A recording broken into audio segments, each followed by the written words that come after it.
दोस्तों नमस्कार। यह है मार्गदर्शन फॉर सिविल सर्विसेज। मैं अनुराग चौधरी। दोस्तों एनसीईआरटी सार संग्रह में आज की वीडियो में प्रस्तुत है विश्व के भूगोल यानी वर्ल्ड ज्योग्राफी का भाग 4। यह भाग विश्व के भूगोल का अंतिम भाग है। इस भाग में आप मृदा, प्रजाति और जनजाति, कृषि एवं पशुपालन, खनिज, उद्योग, परिवहन, पत्तन एवं बंदरगाह तथा मानचित्रों से संबंधित महत्वपूर्ण वन लाइनर प्रश्नों को पढ़ेंगे जो सभी प्रतियोगी परीक्षाओं के लिए बहुत ही महत्वपूर्ण है। तो आइए शुरू करते हैं आज का वीडियो। सबसे पहले हम देखेंगे मृदा यानी सॉइल खंड से। तो मृदा के संस्तर या उनकी परतें कौन सी हैं उसके बारे में सबसे पहले देखते हैं। दोस्तों मृदा की जो ऊपरी परत है ये बारीक अवसादों से युक्त होती है, ये ह्यूमस युक्त होती है और इस स्तर को क स्तर या संस्तर स्थिति मृदा कहा जाता है। जो दूसरी या ख संस्तर स्थिति होती है, दूसरी परत, इसको उपमृदा कहा जाता है। सब सॉइल ये अपक्षयित चट्टानी पदार्थों, बालू, गाद और चिकनी मिट्टी से बनी होती है। इसके अलावा ग जो संस्तर स्थिति है ये अपक्षयित चट्टान कहा जाता है, जिसमें अपक्षयित आधारी चट्टानी पदार्थ होते हैं। चौथी या सबसे निचला स्तर घ संस्तर स्थिति ये आधारी चट्टान की होती है। ये मूल चट्टानी पदार्थ होते हैं जो कि अभी अपक्षयित नहीं हुए हैं। तो ये मृदा का जो संस्तर या उसके स्तर हैं उसका वर्गीकरण इस रूप में किया जा सकता है। आप इसे आसानी से समझ सकते हैं। दोस्तों कोशिका क्रिया या कैपिलरी एक्शन सबसे अधिक प्रभावशाली किस मिट्टी में होती है? तो ये चिकनी मिट्टी में कोशिका क्रिया सबसे अधिक प्रभावशाली होती है। अब आइए देखते हैं पेडल्फर मृदा के प्रकार। पेडल्फर मृदा के प्रकार, मृदा और उनकी विशेषताओं के संबंध में।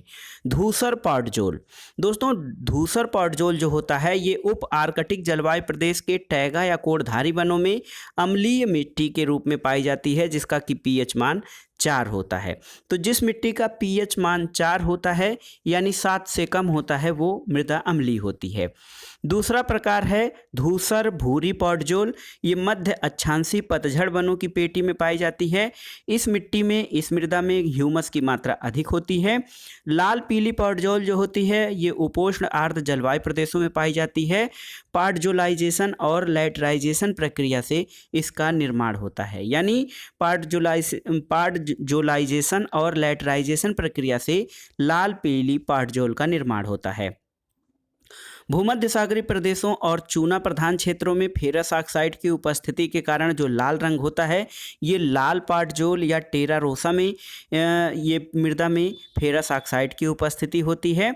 और लैटराइट मिट्टी जो होती है दोस्तों ये उच्च तापमान और प्रचुर वर्षा वाले उष्णकटिबंधीय वन क्षेत्रों में ऊपरी भागों में यहाँ पर फेरिक ऑक्साइड और एल्यूमिनियम के लवणों की अधिकता होती है। तो ये लैटराइट मिट्टी की विशेषता थी। अगला जो है दोस्तों, अगला जो पेडोकल मृदा जो होती है उसके प्रकार देखते हैं।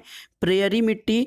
प्रेयरी मिट्टी ये शीतोष्ण आर्द्र प्रदेशों में पाई जाती है। इसमें ह्यूमस यानी जैविक पदार्थ की आर्द्रता होती है, अधिक होती है और इसके कारण इस मृदा का रंग काला भूरा होता है।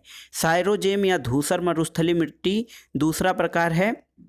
इसमें मध्य अक्षांशीय शुष्क मरुस्थलों में ये मृदा पाई जाती है और इस मृदा का जो लक्षण होता है या प्रकृति होती है वो क्षारीय होती है, क्योंकि इसका पीएच मान 8 से अधिक होता है। अगला जो प्रकार है मृदा का वो है चेरनोजम। चेरनोजम सर्वाधिक उपजाऊ और भुरभुरी मिट्टी, इसमें ह्यूमस की मात्रा अधिक होती है, जिसके कारण चेरनोजम मृदा का रंग जो है वो काला होता है। लाल चेस्टनट और लाल भूरी मिट्टी जो होती है ये मिट्टी सवाना प्रदेश के अर्धशुष्क भागों में पाई जाती है। चेस्टनट चेरनोजम मिट्टी के शुष्क भागों में गहरे भूरे रंग की मिट्टी जो होती है उसको चेस्टनट कहा जाता है। इसके अलावा ये देखिए लाल मरुस्थलीय मिट्टी, यह उष्णकटिबंधीय शुष्क मरुस्थलीय प्रदेशों की मिट्टी होती है। टुंड्रा प्रदेश की मिट्टी दोस्तों अल्प विकसित मृदा, इसमें जैव तत्वों और महत्वपूर्ण खनिजों का अभाव होता है जो टुंड्रा प्रदेश की मिट्टी होती है। मृदा अपरदन को किस प्रक्रम द्वारा नियंत्रित किया जा सकता है? तो ये है मृदा संरक्षण या सॉइल कंजर्वेशन। मृदा निच्छालन या सॉइल लीचिंग किस भौगोलिक क्षेत्र की बड़ी समस्या है? तो ये उष्णकटिबंधीय वर्षा वन प्रदेशों की सबसे बड़ी समस्या है मृदा निच्छालन।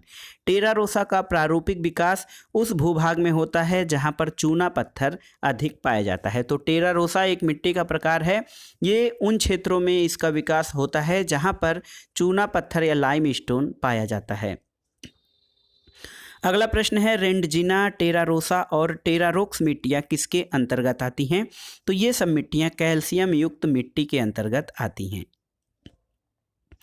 अगला देखते हैं दोस्तों, मृदा अपरदन के प्रत्यक्ष या अप्रत्यक्ष कारक कौन से होते हैं?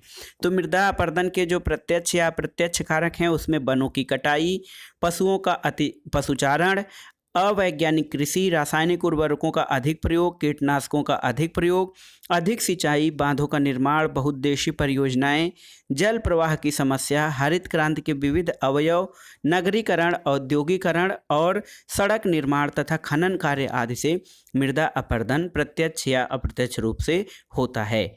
अगला है दोस्तों, कोड़धारी वन या एंगल्ड फॉरेस्ट जो होते हैं, इन प्रदेशों में पाई जाने वाली मिट्टियों को पॉटजोल के नाम से जाना जाता है।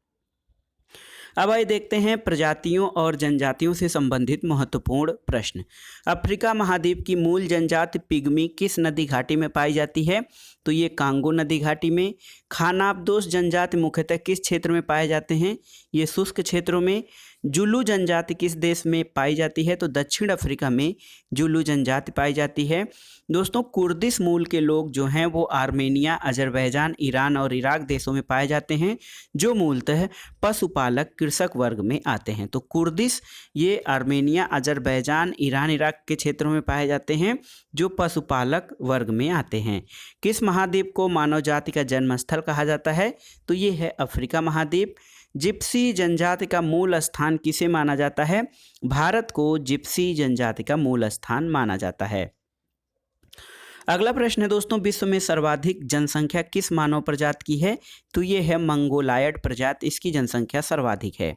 अधिकांशतः एस्किमो जो जनजाति है दोस्तों, एस्किमो जनजाति ये ग्रीनलैंड द्वीप पर निवास करती है। इसके अतिरिक्त यह उत्तरी कनाडा, अलास्का और पूर्वी साइबेरिया में पाई जाती है। तो ये उच्च अक्षांशीय जो पर्वतीय प्रदेश हैं, जहाँ पर बर्फ या बर्फ युक्त जो क्षेत्र है अधिक है, वहाँ पर एस्किमो जनजाति पाई जाती है। एस्किमो कहाँ के निवासी हैं? तो ये टुंड्रा प्रदेश के निवासी हैं। सेमांग जनजाति कहाँ की निवासी है? मलेशिया में सेमांग जनजाति पाई जाती है। बुशमैन जनजाति विश्व के किस क्षेत्र में निवास करती है? कालाहारी मरुस्थल अफ्रीका में। लैप्स जनजाति के निवास के लिए कौन सा प्रदेश प्रसिद्ध है? तो स्कैंडिनेविया। स्कैंडिनेविया के अंतर्गत नॉर्वे, स्वीडन, फिनलैंड और डेनमार्क के क्षेत्र आते हैं, वहाँ पर लैप्स जनजाति पाई जाती है। अब आइए देखते हैं दोस्तों, विश्व की प्रमुख जनजातियां और उनके निवास क्षेत्र। देखिए, जनजाति आइनू जनजाति जापान के मूल निवासी हैं। अंडमानी जनजाति भारत के अंडमान और निकोबार द्वीप में रहने वाले आदिवासी हैं। बंटू या बंतू जनजाति अफ्रीका के विषुवतरेखी भाग के निवासी हैं। बद्दू ये अरब, सीरिया और उत्तरी अफ्रीका के मरुस्थली भाग के निवासी हैं। बर्बर देखिए बहुत ही महत्वपूर्ण है, मोरक्को, अल्जीरिया और ट्यूनीशिया में निवास करते हैं। ब्लैकफुट उत्तर पश्चिमी संयुक्त राज्य अमेरिका तथा दक्षिणी पश्चिमी कनाडा में। बोरा जनजाति दक्षिण पूर्व कोलंबिया और ब्राज़ील के समीपवर्ती क्षेत्रों में पाई जाती है। बुशमैन आप जानते ही हैं, अफ्रीका के कालाहारी मरुस्थल में पाई जाती है। एस्किमो जनजाति टुंड्रा प्रदेशों में पाई जाती है, मूलतः कनाडा, ग्रीनलैंड, अलास्का और पूर्वी साइबेरिया में। सेमोअन जनजाति ये पोलिनेशिया के सेमोआ द्वीप के निवासी हैं। सेमांग जनजाति मलेशिया में। तिव जनजाति नाइजीरिया के तटीय भाग में। बेद्दा श्रीलंका में निवास करने वाली जनजाति है। हो जनजाति ये संयुक्त राज्य अमेरिका के ओलंपिक प्रायद्वीप में रहने वाले रेड इंडियनों को हो कहा जाता है। अगला है दोस्तों, हान जनजाति ये चीन के मूल निवासी हैं। पिग्मी विषुवतरेखी अफ्रीका के बौने लोग। खिरगीज एशिया के स्टेपीज भाग में खिरगीज निवास करते हैं। कुबू जनजाति सुमात्रा द्वीप इंडोनेशिया में। कुर्द जनजाति, कुर्द या कुर्दिश ये ईरान, इराक, आर्मेनिया, अजरबैजान के पठारी क्षेत्रों में रहने वाली पशुपालक कृषक जनजाति है। माओरी जनजाति याद रखिएगा न्यूजीलैंड में। मसाई केन्या, उत्तरी तंजानिया और पूर्वी युगांडा में। नायर जनजाति केरल के मालाबार तट पर रहने वाली जनजाति है। उइघुर ये तारिम बेसन मध्य एशिया में रहने वाली जनजाति है, उइघुर। न्यू एयर सूडान में रहती है।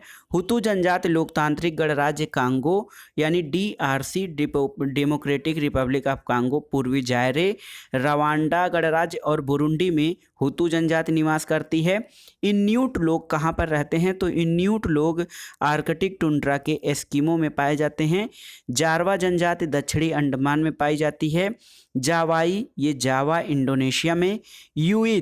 यूइत साइबेरिया और अलास्का के सेंट लॉरेंस द्वीप में पाए जाते हैं। और टोडा जनजाति दक्षिण भारत के नीलगिरी की पहाड़ियों में टोडा जनजाति पाई जाती है। दोस्तों, एबोरिजिन्स जनजाति कहाँ पाई जाती है? तो एबोरिजिन्स याद रखिएगा, ये जनजाति ऑस्ट्रेलिया के क्वींसलैंड, नादर्न टेरिटरी और पश्चिमी ऑस्ट्रेलिया में निवास करती है। अब आइए देखते हैं भूगोल के अति महत्वपूर्ण टॉपिक कृषि और पशुपालन यानी एग्रीकल्चर एंड एनिमल हस्बेंड्री से संबंधित महत्वपूर्ण प्रश्न। कृषि के प्रमुख प्रकार देख लेते हैं। सबसे पहले टाइप ऑफ फार्मिंग, तो ये है झूम कृषि, निर्वाह कृषि, वाणिज्यिक बागानी कृषि, गहन कृषि, विस्तृत वाणिज्यिक कृषि, रेचिंग कृषि, सहकारी कृषि और जीरो फार्मिंग। ये सब कृषि के प्रमुख प्रकार हैं। अगला प्रश्न है दोस्तों, एक फसली कृषि की क्या विशेषता है? तो एक फसली कृषि जो है ये मुख्य रूप से व्यापारिक अन्न कृषि होती है। जैविक खाद या ऑर्गेनिक फर्टिलाइजर के रूप में किसका प्रयोग किया जाता है? तो एजोला का प्रयोग जैविक खाद के रूप में किया जाता है। दोस्तों, छोटे क्षेत्रों में अधिक मानव श्रम की आवश्यकता व्यापारिक बागवानी कृषि में होती है। एक फसल प्रणाली जिसके अंतर्गत फसलों को पेड़ों की कतारों के मध्य स्थान में उगाया जाता है, उस प्रक्रिया को क्या कहा जाता है? तो दोस्तों, ये प्रक्रिया एले क्रॉपिंग कहलाती है। अगला प्रश्न है, सर्वप्रथम उच्च किस्म के बीज विकसित करने का श्रेय किस देश को दिया जाता है? तो अर्जेंटीना को सर्वप्रथम हाई यील्डिंग जो सीड्स हैं उनको विकसित करने का श्रेय दिया जाता है। आइए देखते हैं कृषि संबंधी महत्वपूर्ण अंतर्राष्ट्रीय संस्थान और संस्थाएं। खाद्य और कृषि संगठन, इसका मुख्यालय रोम इटली में है। विश्व मौसम विज्ञान संगठन जेनेवा स्विट्जरलैंड में इसका मुख्यालय है। खाद्य नीति अनुसंधान संस्थान वाशिंगटन डीसी संयुक्त राज्य अमेरिका में है। अंतर्राष्ट्रीय चावल अनुसंधान संस्थान ये मनीला फिलीपींस में स्थित है। और उष्णकटिबंधीय कृषि संस्थान लागोस नाइजीरिया में स्थित है। अगला प्रश्न देखते हैं दोस्तों, नील हरित शैवाल या ब्लू ग्रीन एल्गी किस एक फसल का उत्पादन बढ़ाने के लिए बायो फर्टिलाइजर के रूप में प्रयोग किया जाता है? तो ये है धान का उत्पादन बढ़ाने के लिए नील हरित शैवाल का प्रयोग किया जाता है। सैक्रामेंटो सान जोआक्विन घाटी जो अंगूर और खट्टे साइट्रिक फलों के उत्पादन के लिए प्रसिद्ध है, कहाँ पर स्थित है? तो ये मध्य अमेरिका में स्थित है, सैक्रामेंटो सान जोआक्विन घाटी। अगला प्रश्न, कृषि और पशुपालन से कत्था बनाने के लिए किस वृक्ष की लकड़ी का प्रयोग होता है? खैर वृक्ष। तुंगिया कृषि किस देश में की जाती है? याद रखिएगा, म्यांमार में तुंगिया कृषि की जाती है। मोका कॉफ़ी का उत्पादन किस देश में किया जाता है? यमन में। दोस्तों, यहाँ पर देखिए विश्व की प्रमुख स्थानांतरी कृषि और उनके क्षेत्र। रे एक प्रकार की स्थानांतरी कृषि है, ये वियतनाम और लाओस में की जाती है। टाबी मालागासी। मसोले मध्य अफ्रीका कांगो जायरे नदी घाटी क्षेत्र में मसोले स्थानांतरित कृषि की जाती है। फैंग जो है भूमध्य रेखीय अफ्रीकी देशों में। लोगन पश्चिमी अफ्रीका में। बरबेका कोनूल मैक्सिको और कोमिले में। मिल्पा कृषि ये मध्य अमेरिका यूकाटन और ग्वाटेमाला में। इचाली ग्वाडेलूप क्षेत्र में। दिंजूना सुमात्रा में। मिल्पा मैक्सिको और मध्य अमेरिकी देशों में। कोनुको वेनेजुएला और ब्राज़ील में। इसके अलावा एक चेतीमनी स्थानांतरित कृषि है, ये युगांडा जाम्बिया और जिम्बाब्वे में।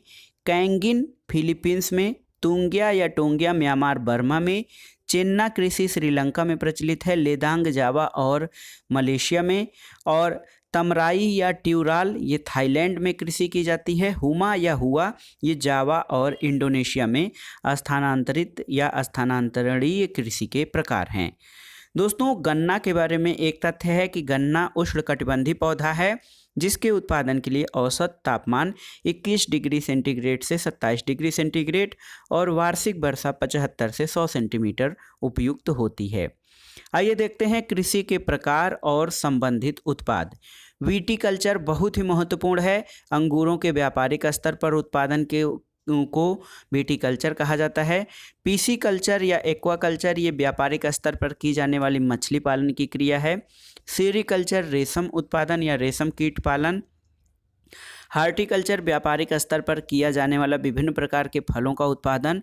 ओलिविकल्चर दोस्तों व्यापारिक स्तर पर की जाने वाली जैतून की खेती को ओलिविकल्चर कहा जाता है। आर्बोरिकल्चर ये विशेष प्रकार के वृक्षों और झाड़ियों की कृषि है जिसमें उनका संरक्षण और संवर्धन भी शामिल है।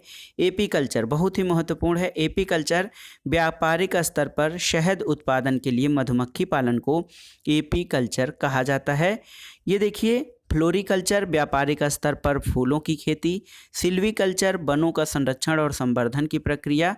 वेजिकल्चर दक्षिण पूर्व एशिया में आदि मानव द्वारा की गई प्रारंभिक आदिम कृषि को वेजिकल्चर कहा जाता है। न्यूमेरिकल्चर ये आदिम व्यवस्था की कृषि जिसमें वनों से फल फूल और कंदमूल संग्रह किया जाता है। ओलेरिकल्चर बहुत ही महत्वपूर्ण है। ज़मीन पर फैलने वाली सब्जियों जो लता युक्त या जो झाड़ी युक्त लता वाली सब्जियां होती हैं उनकी व्यापारिक कृषि को ओलेरिकल्चर कहा जाता है। मेरिकल्चर ये व्यापारिक उद्देश्य से समुद्री जीवों के उत्पादन की क्रिया है। हार्सिकल्चर व्यापारिक स्तर पर उन्नत प्रजाति के घोड़ों और खच्चरों का पालन हार्सिकल्चर कहा जाता है। वर्मीकल्चर के अंतर्गत कृषि उत्पादन में वृद्धि के लिए केंचुआ पालन आता है। मोरिकल्चर ये रेशम कीट के लिए शहतूत की कृषि को मोरिकल्चर कहा जाता है, लेकिन रेशम कीट पालन को सेरिकल्चर कहा जाता है। एरोपोनिक ये पौधों को वायु में उगाना एरोपोनिक कहलाता है। पोमोलॉजी ये फल विज्ञान होता है। दोस्तों मुख्य भोजन के रूप में मक्का का प्रयोग सबसे पहले कहाँ किया जाता है? तो ये मध्य अफ्रीका में मुख्य भोजन के रूप में मक्का का प्रयोग किया जाता है। अगला प्रश्न है हेरोइन किस कृषि उत्पाद से निर्मित की जाती है? तो हेरोइन ये अफीम पोस्ता से निर्मित की जाती है। गेहूं और चावल दोनों फसलों की दृष्टि से विश्व का सबसे बड़ा उत्पादक देश कौन सा है? ये चीन है। और दुनिया में सबसे अधिक गन्ना उत्पादक देश ब्राज़ील है। विश्व में सबसे अधिक कपास का उत्पादन कहाँ होता है? तो ये चीन में होता है। चुकंदर या बीटरूट का उत्पादन जो दो सबसे बड़े उत्पादक देश हैं कौन से हैं? रूस और फ्रांस चुकंदर के सबसे बड़े उत्पादक देश हैं। अरंड या अरंडी के तेल बीज का सबसे बड़ा उत्पादक देश कौन सा है? ये है दोस्तों भारत। और विश्व में नारियल का सबसे बड़ा उत्पादक देश कौन सा है? इंडोनेशिया। तंबाकू उत्पादन में विश्व में प्रथम स्थान पर चीन का नाम आता है। और श्रीलंका में पर्णकिट्टू रोग के फैलने के कारण कौन सी फसल की कृषि बंद कर दी गई? तो पर्णकिट्टू के कारण श्रीलंका में कॉफ़ी की कृषि बंद कर दी गई।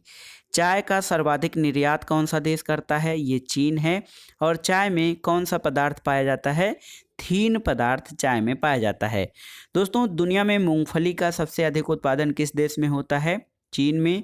और विश्व में मूंगफली उत्पादन में भारत का कौन सा स्थान है? दूसरा। सोयाबीन का सबसे बड़ा उत्पादक देश कौन सा है? संयुक्त राज्य अमेरिका। और सबसे बड़ा चीनी निर्यातक देश ये ब्राज़ील है। गन्ना उत्पादन में भी सबसे पहले स्थान पर या प्रथम स्थान पर ब्राज़ील है। अगला प्रश्न है दोस्तों विश्व में प्राकृतिक रबर के दो अग्रणी उत्पादक राष्ट्र कौन से हैं? थाईलैंड और इंडोनेशिया। और विश्व की लगभग 1/3 प्राकृतिक रबर का उत्पादन अकेले थाईलैंड में होता है। दुनिया में केले का सबसे बड़ा उत्पादक देश कौन सा है? ये भारत है। और रोबस्टा किस उत्पाद की प्रजाति है? रोबस्टा कॉफ़ी या कहवा की प्रजाति है। विश्व का सबसे गर्म और हल्का शहतूत किस देश में पैदा होता है? ये चीन में पैदा होता है। दोस्तों चाय के बारे में एक विशेष तथ्य देखते हैं। चाय एक सदाबहार झाड़ीनुमा उष्णकटिबंधीय मानसूनी प्रदेश का पौधा है जो थियासेनेसिस नामक पौधे का वंशज है। तो याद रखिएगा चाय एक सदाबहार झाड़ीनुमा पौधा है। आइए देखते हैं प्रमुख कृषि उत्पाद के शीर्ष 4 उत्पादक राष्ट्र। दोस्तों आपकी जानकारी के लिए बताते हैं कि ये डेटा जो है अभी कुल मिलाकर अपडेटेड है, लेकिन कृषि उत्पादन कमोबेश बदलता रहता है। लेकिन अभी जो स्थिति है अनेक प्रकार के कृषि उत्पादों में चीन प्रथम स्थान पर है। देखिए चावल के उत्पादन में पहले स्थान पर चीन, दूसरे पे भारत, तीसरे पे इंडोनेशिया और चौथे पर बांग्लादेश है। भारत का स्थान चावल उत्पादन में द्वितीय है। गेहूं उत्पादन में चीन, भारत, रूस, संयुक्त राज्य अमेरिका। तो पहले स्थान पर चीन और भारत का गेहूं उत्पादन में द्वितीय स्थान है। जौ उत्पादन में पहले स्थान पर रूस है, फिर ऑस्ट्रेलिया, जर्मनी, फ्रांस और यूक्रेन है। ज्वार के उत्पादन में संयुक्त राज्य अमेरिका पहले स्थान पर है, उसके बाद नाइजीरिया, मैक्सिको और इथियोपिया। भारत का जो ज्वार उत्पादन में स्थान है वो है 5वां स्थान। दलहन उत्पादन में देखते हैं, पहले स्थान पर भारत, दूसरे पे पोलैंड, यूके तीसरे पर, मोजाम्बिक चौथे पे, और भारत दलहन उत्पादन में प्रथम स्थान पर है। मूंगफली उत्पादन में पहले स्थान पर चीन है, दूसरे पर भारत, तीसरे पर अमेरिका और चौथे पर नाइजीरिया। तो मूंगफली उत्पादन में पहले स्थान पर चीन और भारत का इसमें द्वितीय स्थान है। रेपसीड के उत्पादन में कनाडा, चीन, भारत और फ्रांस है। दोस्तों, रेपसीड के उत्पादन में कनाडा प्रथम स्थान पर, जबकि भारत का स्थान तीसरा है। सोयाबीन उत्पादन में आपको जानकारी होगी, संयुक्त राज्य अमेरिका पहले स्थान पर, उसके बाद ब्राज़ील, अर्जेंटीना, भारत और चीन है। तो सोयाबीन में भारत का जो स्थान है वो चौथा स्थान है। सूरजमुखी के बीज, इसमें यूक्रेन पहले स्थान पर, उसके बाद रूस, अर्जेंटीना और रोमानिया का नंबर आता है। जूट उत्पादन में भारत पहले स्थान पर है, फिर बांग्लादेश, चीन और उज्बेकिस्तान का नंबर आता है। तो कुल मिलाकर जूट उत्पादन में जो प्रथम स्थान पर भारत है। गन्ना उत्पादन, तो वैश्विक गन्ना उत्पादन में ब्राज़ील पहले स्थान पर है, उसके बाद भारत, चीन और थाईलैंड के नाम आते हैं। तो गन्ना उत्पादन में भारत द्वितीय स्थान पर है। देखिए, एक महत्वपूर्ण नकदी फसल है आलू। आलू उत्पादन में जो सबसे बड़ा राष्ट्र है, देश है, चीन है, फिर भारत, रूस और यूक्रेन। तो आलू उत्पादन में पहले स्थान पर चीन और आलू उत्पादन में भारत का द्वितीय स्थान है। प्याज उत्पादन में चीन पहले स्थान पर, दूसरे पर भारत, तीसरे पे संयुक्त राज्य अमेरिका और चौथे पर ईरान है। तो याद रखिएगा, प्याज उत्पादन में भारत द्वितीय स्थान पर है। टमाटर उत्पादन में चीन, भारत, तुर्की और संयुक्त राज्य अमेरिका। चीन टमाटर उत्पादन में प्रथम और भारत का द्वितीय स्थान है। चुकंदर, तो चुकंदर उत्पादन में रूस पहले स्थान पर है, फिर फ्रांस, संयुक्त राज्य अमेरिका और जर्मनी। सेब, दोस्तों सेब के उत्पादन में चीन का प्रथम स्थान है, उसके बाद संयुक्त राज्य अमेरिका, फिर तुर्की, पोलैंड और फिर 5वें स्थान पर भारत आता है। केला उत्पादन में आपने पढ़ा है कि भारत प्रथम स्थान पर है। केला उत्पादन में भारत प्रथम, दूसरे पर चीन है, फिर इंडोनेशिया और ब्राज़ील का स्थान आता है। नारियल उत्पादन में प्रथम स्थान पर इंडोनेशिया है, फिर फिलीपींस और तीसरे स्थान पर भारत है, उसके बाद चौथे पर श्रीलंका का स्थान है। अंगूर उत्पादन में चीन प्रथम है, इटली द्वितीय, संयुक्त राज्य अमेरिका और उसके बाद फ्रांस का स्थान आता है। अंगूर उत्पादन में भारत 7वें स्थान पर, विश्व में इसका 7वां स्थान है। संतरा उत्पादन में ब्राज़ील पहले पे है, उसके बाद चीन, फिर तीसरे स्थान पर भारत है, चौथे पर मैक्सिको है। देखिए, मसालों का जो उत्पादन है उसमें भारत पहले स्थान पर है, उसके बाद तुर्की, फिर बांग्लादेश और चीन का स्थान आता है। तो मसालों के उत्पादन में भारत का विश्व में प्रथम स्थान है। तंबाकू उत्पादन में पहले स्थान पर चीन है, फिर ब्राज़ील, फिर भारत, उसके बाद चौथे स्थान पर संयुक्त राज्य अमेरिका। तो तंबाकू के उत्पादन में चीन प्रथम स्थान पर और भारत का स्थान तीसरा है। प्राकृतिक रबर, ये थाईलैंड, इंडोनेशिया, वियतनाम और भारत में उत्पादित किया जाता है। भारत प्राकृतिक रबर के उत्पादन में चतुर्थ स्थान पर है, जबकि थाईलैंड प्रथम स्थान पर है। कपास उत्पादन में चीन का स्थान सबसे पहले है। वैश्विक उत्पादन में कपास में चीन पहले स्थान पर, भारत दूसरे पर, तीसरे पर संयुक्त राज्य अमेरिका और चौथे पर पाकिस्तान है। दूध, तो गाय के दूध के उत्पादन में यूरोपीय संघ प्रथम पर है, उसके बाद संयुक्त राज्य अमेरिका, फिर भारत और चौथे स्थान पर रूस आता है। तो भारत का गाय के दूध के उत्पादन में तृतीय स्थान है। भैंस के दूध उत्पादन में भारत पहले स्थान पर है, दूसरे पर चीन, तीसरे पर मिस्र और चौथे पर पाकिस्तान का स्थान है। आयल सीड, इसमें चीन पहले स्थान पर, पाकिस्तान दूसरे पर, इथियोपिया तीसरे स्थान पर, मलेशिया और फिर चौथे स्थान पर नेपाल का नाम आता है 5वें पर। अरंडी कैस्टर में भारत प्रथम स्थान पर, दूसरे पर मोजाम्बिक, तीसरे पर चीन और चौथे स्थान पर ब्राज़ील है। तो अरंडी तेल के उत्पादन में भारत प्रथम स्थान पर है। रेशम उत्पादन में चीन प्रथम स्थान पर है, भारत दूसरे पर, तीसरे पर उज्बेकिस्तान और थाईलैंड चौथे स्थान पर है। बाजरा उत्पादन में नाइजीरिया प्रथम स्थान पर, भारत का स्थान दूसरा है और नाइजर तीसरे नंबर पर है। और नींबू उत्पादन में चीन पहले नंबर पर है, नाइजीरिया, उसके बाद टर्की, फिर भारत का स्थान आता है। तो नींबू उत्पादन में प्रथम स्थान चीन का है और भारत का चौथा स्थान है। तो ये था प्रमुख कृषि उत्पादकों के शीर्ष जो उत्पादक राष्ट्र हैं। विश्व में पशुपालन के प्रमुख क्षेत्रों के बारे में देखते हैं दोस्तों। पशुपालन के प्रमुख क्षेत्र तो पश्चिमी संयुक्त राज्य अमेरिका और कनाडा और मैक्सिको के संलग्न जो प्रेयरी क्षेत्र हैं और तटवर्ती क्षेत्र पहले स्थान पर। दूसरा वेनेजुएला के लानोज प्रदेश। तीसरा है ब्राज़ील के सार्ताओ प्रदेश। उरुग्वे और अर्जेंटीना के पंपास और पेटागोनिया के चाको प्रदेश। इसके अलावा दक्षिण अफ्रीका के कारू और वेल्ड प्रदेश तथा ऑस्ट्रेलिया के शुष्क आंतरिक भाग जिसको कि डाउन्स कहा जाता है। तो ये दुनिया के जो प्रमुख पशुपालन क्षेत्र हैं, ये प्रमुख घास भूमियों वाले क्षेत्र हैं जहाँ पर सर्वाधिक पशु पाले जाते हैं। अलसी या तीसी किस प्रकार के पौधे का उदाहरण है? तो दोस्तों ये रेशे युक्त पौधे का उदाहरण है अलसी। विश्व में कहवा के उत्पादन में प्रतिशत की दृष्टि से शीर्षस्थ देश ब्राज़ील है। और विश्व में दुग्ध के अग्रणी उत्पादक देशों का सही अवरोही क्रम क्या है? तो सबसे अधिक दुग्ध भारत में, उसके दूसरे स्थान पर संयुक्त राज्य अमेरिका और तीसरे पर चीन का स्थान है। अगला प्रश्न है दोस्तों, हेरिंग, एक्री, sardine, cod, pilchard, tuna, mackerel, hake और हेकार्ड विश्व भर में पकड़ी जाने वाले मछलियों की प्रमुख प्रजातियां हैं।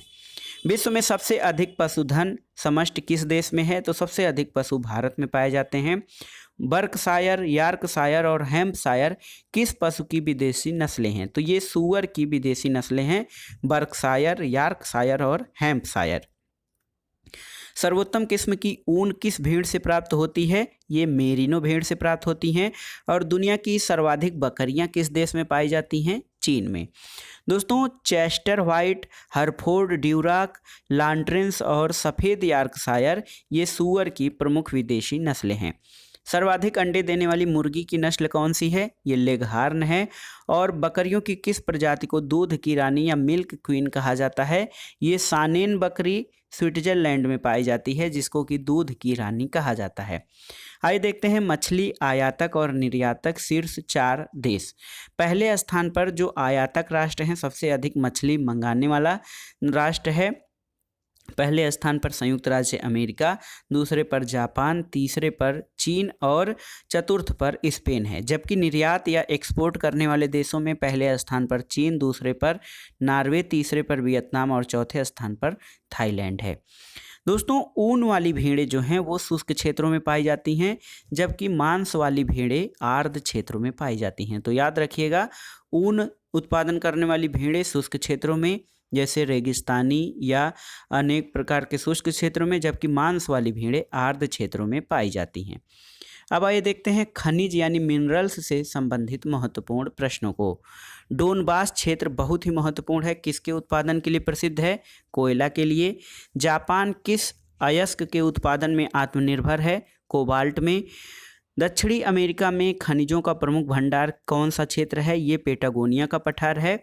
और पृथ्वी के भूगर्भ में सबसे अधिक निकिल धातु कहाँ पाई जाती है?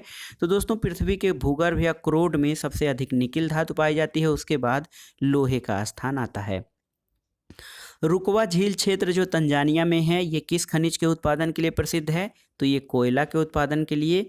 जोहानसबर्ग ये दक्षिण अफ्रीका में है, किस धातु के खनिज के लिए प्रसिद्ध है? स्वर्ण खनन के लिए। कोयला, कच्चा तेल और प्राकृतिक गैस ये जीवाश्म ईंधन कहलाते हैं। दोस्तों फॉसिल्स फ्यूल, कोयला, कच्चा तेल और प्राकृतिक गैस को जीवाश्म ईंधन कहा जाता है। कोयला किस प्रकार की चट्टानों का उदाहरण है? परतदार चट्टानों का। कूलगार्डी खान ऑस्ट्रेलिया के किस प्रांत में स्थित है? ये वेस्टर्न ऑस्ट्रेलिया में स्थित है कूलगार्डी, जो कि सोने की खान है। पेट्रोलियम के निर्यातक की मात्रा के आधार पर देशों का अवरोही क्रम क्या है? तो सबसे बड़ा निर्यातक सऊदी अरब है, दूसरे स्थान पर रूस और तीसरे पर इराक है। बाकू खनिज तेल उत्पादक क्षेत्र है, ये किस उत्पाद के लिए प्रसिद्ध है? तो दोस्तों बाकू पेट्रोलियम के उत्पादन के लिए प्रसिद्ध है। विश्व में पेट्रोलियम का सबसे बड़ा उत्पादक देश कौन सा है? ये है USA।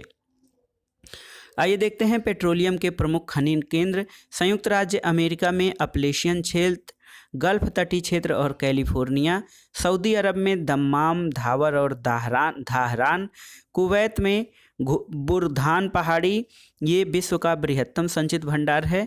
ईरान में लाली, करमशाह, नफ्त, साबिद और हफ्तकेल ये प्रमुख तेल उत्पादक क्षेत्र हैं। पूर्व सोवियत संघ में बोल्गा, यूराल क्षेत्र और बाकू क्षेत्र, ये इराक में किरकुक, मोसुल, बसरा और तिक्रित, ये इराक के प्रमुख पेट्रोलियम खनन क्षेत्र हैं। अगला प्रश्न है, दुनिया के 3 अग्रणी कच्चे तेल उत्पादकों का सही क्रम क्या है? तो सबसे बड़ा उत्पादक संयुक्त राज्य अमेरिका, फिर सऊदी अरब, उसके बाद रूस है। मैग्नीज के शीर्ष भंडारक राष्ट्र कौन से हैं? दक्षिण अफ्रीका, यूक्रेन और ब्राजील। अगला प्रश्न है, दक्षिण पूर्व एशिया का सबसे बड़ा खनिज तेल उत्पादक देश कौन सा है? तो ये है दोस्तों इंडोनेशिया, जो कि साउथ ईस्ट एशिया का सबसे बड़ा तेल उत्पादक देश है। कच्चे तेल के शीर्ष उत्पादक और भंडारक राष्ट्र, तो दोस्तों सबसे बड़ा कच्चे तेल का उत्पादक राष्ट्र संयुक्त राज्य अमेरिका है और सबसे बड़ा भंडार वेनेजुएला में है। द्वितीय स्थान पर उत्पादक में सऊदी अरब है, जबकि भंडारण में भी सऊदी अरब है। तृतीय स्थान पर पेट्रोलियम या कच्चे तेल का उत्पादन में रूस है और भंडारण की दृष्टि से कनाडा है। अगला प्रश्न है दोस्तों, विश्व का सबसे बड़ा प्रमाणित तेल भंडार या सर्टिफाइड ऑयल रिजर्व कहाँ स्थित है? ये वेनेजुएला में है। गैसो हाल का सबसे बड़ा उत्पादक देश कौन सा है? ब्राज़ील है। दोस्तों दुनिया में प्राकृतिक गैस के प्रमुख उत्पादक क्षेत्र, यूएसए में जो प्राकृतिक गैस है वो टेक्सास, लुइसियाना, अल्कोहामा और न्यू मैक्सिको से, कनाडा में अल्बर्टा और ब्रिटिश कोलंबिया से, रूस में स्टावरपूल, क्रास्नोदार, ओरेनबर्ग और बुकटिल क्षेत्रों में पाया जाता है। अगला प्रश्न है, परमाणु ऊर्जा के 2 प्रमुख खनिज कौन से हैं? तो थोरियम और यूरेनियम। सेलांगोर और पेनांग किस देश का सुप्रसिद्ध उत्पादक है? तो दोस्तों ये मलेशिया जो है, ये सेलांगोर और पेनांग मलेशिया के प्रमुख उत्पादक हैं। यूरेनियम अयस्क निक्षेप के लिए कौन सा देश प्रसिद्ध है? ये है कनाडा। और दुनिया की सुप्रसिद्ध तांबे की खान चुक्विक माटा कहाँ स्थित है? चिली में। चुक्विक माटा खान ये तांबे का खान है जो कि चिली में स्थित है। टिन कहाँ से प्राप्त होता है? प्लासर निक्षेपों से टिन प्राप्त होता है। दोस्तों थोरियम जो कि एक परमाणु ईंधन माना जाता है, इसके शीर्ष भंडारक राष्ट्रों के बारे में देखते हैं। भारत में सर्वाधिक थोरियम भंडार पाए जाते हैं, ये 9,63,000 घन टन। द्वितीय स्थान पर संयुक्त राज्य अमेरिका है 4,40,000 टन और तृतीय पर ऑस्ट्रेलिया है जहां पर 3 लाख टन भंडारण थोरियम का पाया जाता है। विश्व में यूरेनियम के सर्वाधिक भंडार किस देश में हैं? ऑस्ट्रेलिया में। और यूरेनियम के प्रमुख अयस्क कौन से हैं? तो दोस्तों यूरेनिनाइट यानी पिच ब्लेंड, यूरेनाइट और थोरियनाइट ये यूरेनियम के प्रमुख अयस्क हैं। यहाँ पर देखिए लौह अयस्क या आयरन स्टील के लिए, लौह इस्पात के लिए प्रसिद्ध कनाडा के हैमिल्टन शहर को कनाडा का बर्मिंघम कहा जाता है। अगला प्रश्न देखते हैं, विश्व के 3 शीर्ष यूरेनियम उत्पादक राष्ट्र। तो दोस्तों उत्पादक राष्ट्र सबसे पहला या सबसे बड़ा उत्पादक राष्ट्र कजाकिस्तान है जिसका कि उत्पादन 23,800 टन है। द्वितीय स्थान पर कनाडा 13,325 टन और तृतीय स्थान पर ऑस्ट्रेलिया है 5,672 टन इसका उत्पादन है। टंगस्टन का सर्वाधिक उत्पादक राष्ट्र कौन सा है? चीन है। और विश्व भर में परमाणु ऊर्जा के बाद गैर पारंपरिक ऊर्जा का दूसरा सबसे बड़ा स्रोत कौन सा है? तो ये है पवन ऊर्जा। अगला प्रश्न है दोस्तों, अभ्रक सीड के संचित भंडार की दृष्टि से किस देश में विश्व का प्रथम स्थान है? तो ये है भारत। भारत अभ्रक के उत्पादन में या संचित भंडार में प्रथम स्थान पर है। अब आइए देखते हैं पवन ऊर्जा की संभावित क्षमता वाले शीर्ष 4 राष्ट्र। तो दोस्तों पहले स्थान पर पवन ऊर्जा की संभावित क्षमता के आधार पे पहले स्थान पर चीन है जहां पर 33.6% जो है क्षमता है। द्वितीय स्थान पर संयुक्त राज्य अमेरिका जिसका उत्पादन 17.2% है। तृतीय स्थान पर जर्मनी 10.4% के साथ और चतुर्थ पे भारत है 5.8%। ये पवन ऊर्जा की संभावित क्षमता वाले शीर्ष 4 राष्ट्र हैं। प्रसिद्ध लौह अयस्क क्षेत्र मिडलैंड किस क्षेत्र में स्थित है? ये यूनाइटेड किंगडम में है। और विश्व में तांबा अयस्क का सबसे बड़ा उत्पादक देश कौन सा है? चिली है दोस्तों। दुनिया में सबसे अधिक कोयला उत्पादन करने वाला देश कौन सा है? चीन। और विश्व में सबसे अधिक एल्यूमिनियम उत्पादक देश कौन सा है? ये है चीन। अगला देखते हैं विश्व के शीर्ष 3 सौर ऊर्जा उत्पादक राष्ट्र। तो पहले स्थान पर जर्मनी है जिसका उत्पादन 38,250 मेगावाट है। द्वितीय स्थान पर चीन 28,330 मेगावाट और तृतीय स्थान पर सौर ऊर्जा उत्पादन में जापान है 23,409 मेगावाट। दोस्तों, विश्व के कोयले के आधे से अधिक उत्पादन चीन और संयुक्त राज्य अमेरिका से होता है। तो कोयले में जो 50% से अधिक उत्पादन केवल 2 राष्ट्र चीन और संयुक्त राज्य अमेरिका करते हैं। कोयले का सर्वाधिक संचित भंडार किस देश में है? संयुक्त राज्य अमेरिका में। और विश्व में लौह अयस्क के बृहत्तम उत्पादक कौन सा है? ये चीन है। किरूना लौह अयस्क क्षेत्र किस देश में पाया जाता है? स्वीडन में। और विश्व में टाइटेनियम का अग्रणी उत्पादक देश कौन सा है? ये चीन है। विश्व में बॉक्साइट का बृहत्तम उत्पादक देश कौन सा है? दोस्तों, बॉक्साइट एल्यूमिनियम का प्रमुख अयस्क है और इसका बृहत्तम उत्पादक देश ऑस्ट्रेलिया है। कालगुरली और कूलगार्डी। दोस्तों, कालगुरली और कूलगार्डी ये ऑस्ट्रेलिया में स्थित स्वर्ण उत्पादन के लिए प्रसिद्ध हैं।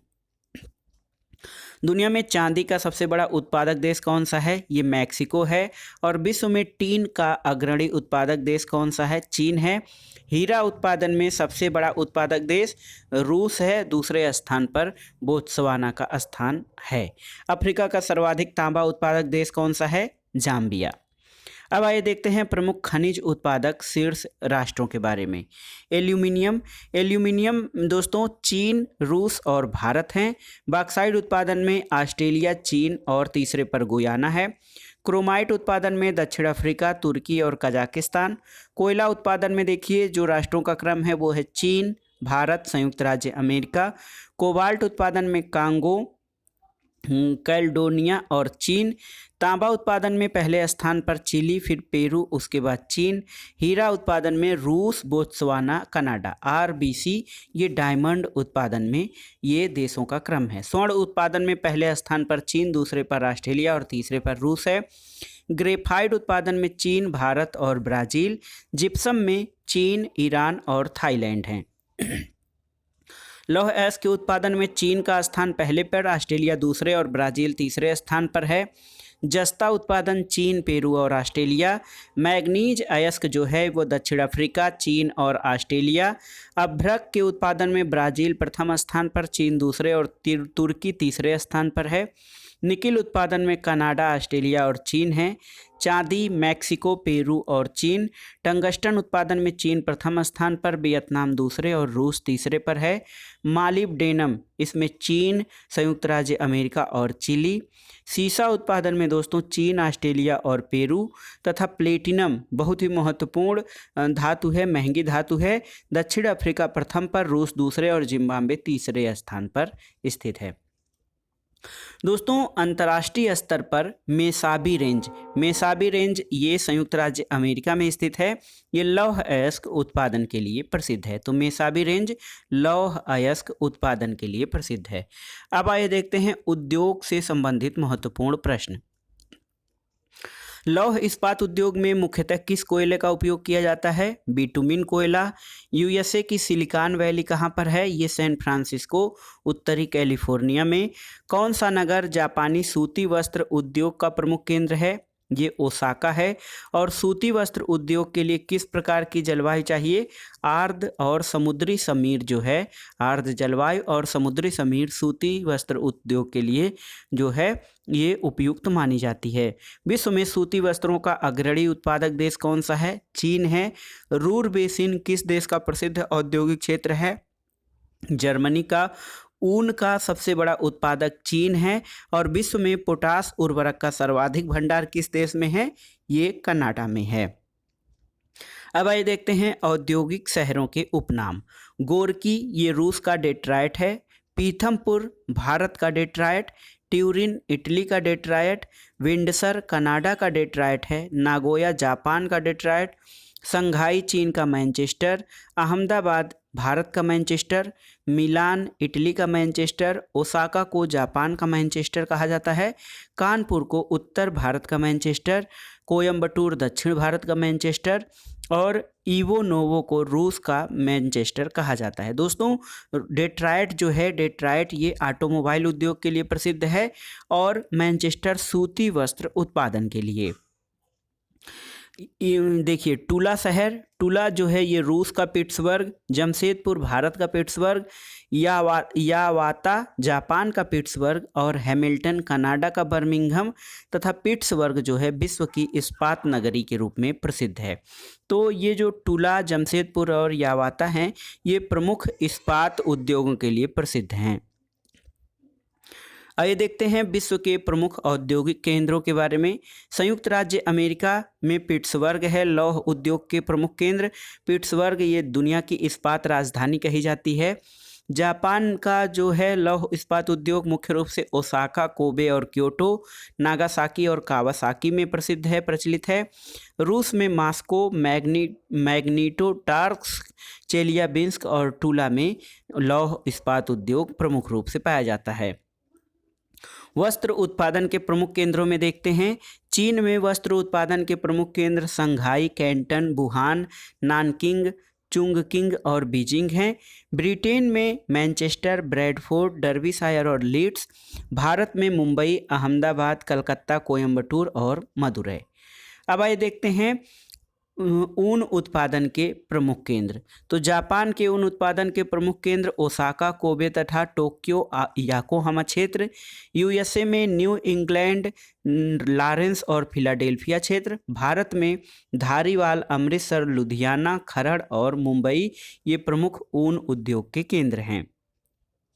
रेशम उद्योग के प्रमुख केंद्र जापान में कानाजावा, तोगीची, इमानाची, क्योटो और फुकुई है। यूएसए में न्यू जर्सी, पेंसिल्वेनिया, न्यूयॉर्क और न्यू इंग्लैंड। और भारत में रेशम उद्योग के प्रमुख केंद्र कर्नाटक, पश्चिम बंगाल, जम्मू कश्मीर और असम हैं। यहाँ पर देखिए तेल शोधन के प्रमुख केंद्र जो हैं वैश्विक स्तर पर यूएसए में टेक्सास, कैलिफोर्निया, पेंसिल्वेनिया और न्यू जर्सी। कैरेबियन क्षेत्र में वेनेजुएला में आमुए, कैपडन और कोलंबिया प्रमुख तेल शोधन केंद्र हैं। और भारत में डिगबोई, ट्राम्बे, विशाखापत्तनम, नूनमाटी और बरौनी में प्रसिद्ध तेल शोधन शालाएँ स्थित हैं। सीमेंट उद्योग के प्रमुख केंद्र तो चीन में संघाई, याकागंकी, युहांगचिंग, फुशुन और सेनयांग में। भारत में आंध्र प्रदेश, राजस्थान, मध्य प्रदेश और कर्नाटक में। तथा जापान में हिताची, हैचिनोह, निगाता, कोरियामा और उबे में सीमेंट उद्योग के प्रमुख केंद्र हैं। ऑटोमोबाइल या कार उत्पादन के विभिन्न देशों के प्रमुख केंद्र यूएसए में डेट्राइट, लांसिंग, पोंटिएक, विलोरन और फ्लिंट हैं। जापान में क्वागुची, टोक्यो, याकोहामा, ओसाका और कैरोमो। तथा भारत में जो ऑटोमोबाइल उद्योग केंद्र है ये गुरुग्राम, मुंबई, कोलकाता, चेन्नई और जमशेदपुर में विस्तृत है। दोस्तों कागज़ से लुगदी या पल्प बनाने के लिए पॉपुलर वृक्ष के काष्ठीय कच्चे पदार्थ का उपयोग किया जाता है। और वैश्विक स्तर पर जो कनाडा देश है वो कागज़ के लुगदी उत्पादन में प्रथम स्थान पर है। आइए देखते हैं परिवहन, पत्तन और बंदरगाह से संबंधित महत्वपूर्ण प्रश्नों को। न्यूनतम सड़कों वाला महाद्वीप कौन सा है? तो ऑस्ट्रेलिया में सबसे कम सड़कें हैं। सीकान नामक विश्व की सबसे लंबी से रेल सड़क सुरंग किस देश में है? जापान में। तीव्रगामी रेलों के लिए निर्मित भूमिगत यूरो सुरंग द्वारा जोड़ने वाले देश इंग्लैंड और फ्रांस हैं। विश्व के प्रथम रेल मार्ग का निर्माण किस देश में हुआ था? इंग्लैंड में 1835 में। कनेडियन पैसिफिक रेलवे किन दो स्टेशनों के मध्य चलती है? मॉन्ट्रियल और वैंकूवर के बीच। दुनिया का सबसे लंबा सड़क मार्ग कौन है? पैन अमेरिकन महामार्ग। ऑस्ट्रेलियन अंतर महाद्वीपीय रेल मार्ग सिडनी और पर्थ दो नगरों को जोड़ता है, याद रखिएगा। उत्तरी अमेरिका में स्थित ग्रेट लेक सेंट लॉरेंस आंतरिक जलमार्ग की कुल लंबाई 2400 किलोमीटर है। दुनिया का सबसे बड़ा पोताश्रय कहाँ है? तो ये संघाई चीन में है। वेनेजुएला के पत्तन नगरों में से किस एक को तेल पत्तन के रूप में विकसित किया गया है? ये मरकैबो पत्तन है। अलेक्जेंड्रिया समुद्र पत्तन कहाँ पर स्थित है? मिस्र में। पोर्ट डायमंड किस देश में स्थित है? ये दक्षिण अफ्रीका में है। और दोस्तों सबसे अधिक दुनिया का सर्वाधिक व्यस्त आंतरिक जलमार्ग ये राइन जलमार्ग है। ग्वादर पत्तन किस देश में है? ये पाकिस्तान में है। और दुनिया का कौन सा बंदरगाह काफ़ी पोर्ट या काफ़ी बंदरगाह के रूप में जाना जाता है? ये सेंटोस ब्राज़ील का बंदरगाह है जिसको कि काफ़ी पत्तन के रूप में मान्यता मिली है। दुनिया के प्रमुख सड़क महामार्गों के बारे में जानते हैं। पैन अमेरिकन महामार्ग ये 48,000 किलोमीटर लंबा है। ऑस्ट्रेलिया महामार्ग 14,500 किलोमीटर। ट्रांस साइबेरियन महामार्ग 11,000 किलोमीटर। ट्रांस कनाडा महामार्ग 7,821 किलोमीटर और स्टुअर्ट महामार्ग 2,834 किलोमीटर लंबाई में विस्तृत है। लुफ्थांसा किस देश की विमान संस्था है? ये जर्मनी की है। और दुनिया का सर्वाधिक व्यस्त महासागरीय मार्ग कौन सा है? उत्तरी अटलांटिक महासागर का मार्ग जो है ये सर्वाधिक व्यस्त मार्ग है। अब आइए देखते हैं विश्व के प्रमुख रेल मार्ग। तो सबसे बड़ा और महत्वपूर्ण है ट्रांस साइबेरियन रेलवे। ये दुनिया का सबसे लंबा रेल मार्ग है जो कि रूस में साइबेरिया क्षेत्र में स्थित है। केप काहिरा रेल मार्ग अफ्रीका का सबसे बड़ा रेल मार्ग है। ऑस्ट्रेलियन अंतर महाद्वीपीय रेल मार्ग ऑस्ट्रेलिया का सबसे बड़ा रेल मार्ग। ट्रांस इंडियन रेल मार्ग ये दक्षिण अमेरिका का सबसे बड़ा रेल मार्ग है। और यूरोपीय पार महाद्वीपीय रेल मार्ग ये पेरिस फ्रांस को वारसा यानी पोलैंड से जोड़ने वाला महाद्वीपीय रेल मार्ग है। विश्व के 3 प्रमुख पुनर्निर्यात पत्तन कौन से हैं? सिंगापुर, रॉटरडम और कोपेनहेगन। पोतभार प्रतिमान की दृष्टि से दुनिया का व्यस्ततम बंदरगाह कौन सा है? शंघाई चीन में स्थित है। अब आइए देखते हैं विश्व के प्रमुख सामुद्रिक जलमार्गों के बारे में। तो उत्तरी अटलांटिक जलमार्ग, प्रशांत महासागरीय जलमार्ग, केप ऑफ गुड होप जलमार्ग, कैरोबियन मैक्सिको जलमार्ग, पनामा नहर जलमार्ग, स्वेज नहर जलमार्ग और पश्चिमी यूरोप भूमध्य सागरीय हिंद महासागरीय जलमार्ग, दक्षिणी अटलांटिक और दक्षिण अमेरिका के पूर्वी तटीय जलमार्ग, उत्तरी अमेरिका का पश्चिमी समुद्र तटीय जलमार्ग और देखिए प्रशांत महासागर, दक्षिणी अमेरिका, उत्तरी अमेरिका और यूरोपीय जलमार्ग ये दुनिया के सबसे प्रमुख सामुद्रिक जलमार्गों की सूची थी। अब आइए देखते हैं विभिन्न नदियों पर महत्वपूर्ण पत्तन जो बने हुए हैं वो कौन से हैं। राइन नदी पर रॉटरडम है, पराना नदी पर सांटा फे, सीन नदी पर मार्सेलीज पत्तन और मिसिसिपी नदी पर न्यू ऑरलियंस पत्तन स्थित है। मरी डार्लिंग नदी पर बोरकी पत्तन स्थित है। इसी तरह एल्ब नदी पर हैम्बर्ग और ब्रोस्विक पत्तन, ओडर पर स्टेटिन फ्रैंकफर्ट, वेजर नदी पर ब्रीमेन और हनोवर पत्तन, अमेजन नदी पर मनाओस और इक्विटास तथा सिक्यांग नदी पर कैंटन और हांगकांग पत्तन स्थित हैं। तो ये थे दुनिया के विभिन्न नदियों पर महत्वपूर्ण पत्तन। दोस्तों दुनिया का सबसे लंबा रेल मार्ग आप जानते हैं ट्रांस साइबेरियन रेल मार्ग है जिसकी लंबाई लगभग 9,289 किलोमीटर है। तो ये रूस में स्थित है। अब आइए देखते हैं मानचित्र यानी मैपिंग से संबंधित महत्वपूर्ण प्रश्नों को। तो इसमें कुछ शब्द आप पढ़ेंगे और उनकी मीनिंग जो कि मानचित्र के लिए बहुत ही महत्वपूर्ण है। आइसोगोनल, आइसोगोनल रेखाएं क्या दर्शाती हैं? ये समान चुंबकीय क्षेत्रों को दर्शाती हैं। आइसोबाथ रेखाएं समुद्र के भीतर समान गहराई वाले क्षेत्रों को दर्शाती हैं। रिलीफ या उच्चावच दिखाने का सबसे सही माध्यम क्या है? ये समोच्च रेखा। वर्षा मापी यंत्र को क्या कहा जाता है? दोस्तों रेन गेज कहते हैं वर्षा मापी यंत्र को। आइए देखते हैं इस सूची में मानचित्र की रेखाएं। समोच्च रेखा या आइसोहाइप्स ये समान ऊंचाई वाले बिंदुओं को मिलाने वाली रेखा होती है। आइसोबाथ रेखाएं समान गहराई के समुद्र जल को मिलाने वाली रेखा हैं। समदाब या आइसोबार रेखाएं ये समान वायु दाब वाले स्थानों को जोड़ने वाली रेखाएं हैं। आइसोबाथ थर्म ये समुद्र जल में समताप रेखाएं होती हैं। आइसोडापेन रेखा ये समान परिवहन लागत रेखा होती है। आइसोजियोथर्म ये पृथ्वी के अंदर समताप रेखा है। आइसोहेलाइन रेखाएं समान लवणीयता के बिंदुओं को मिलाने वाली रेखा है। आइसोहेल ये समान सूर्यातप की अवधि को मिलाने वाली रेखाएं होती हैं। समवर्षा या आइसोहाइट्स ये समान वर्षा वाले स्थानों को जोड़ने वाली रेखा है। आइसोनिफ दोस्तों आइसोनिफ ये समान हिम स्थानों को जोड़ने वाली रेखा है। सममेघ रेखा आइसोनेफ ये समान औसत मेघछन्नता वाले स्थानों को जोड़ने वाली रेखाएं हैं। आइसोफाइट जो समान ऊंचाई पर पाई जाने वाली वनस्पतियों को दर्शाने वाली रेखा है। समभूकंपी रेखा या आइसोसेस्मल रेखाएं ये समान भूकंपी तीव्रता को मिलाने वाली रेखा है। इसी तरह समताप रेखा जो है ये आइसोथर्म होती है, समान ताप और ऊंचाई के स्थानों वाली मिलाने वाली रेखाएं हैं। आइसोनोमल ये समान विसंगति की रेखा है। आइसोक्लाइन समान चुंबकीय गति की रेखाएं हैं। आइसोग्लास किसी प्रदेश में भाषाओं को विभक्त करने वाली सीमा रेखा है।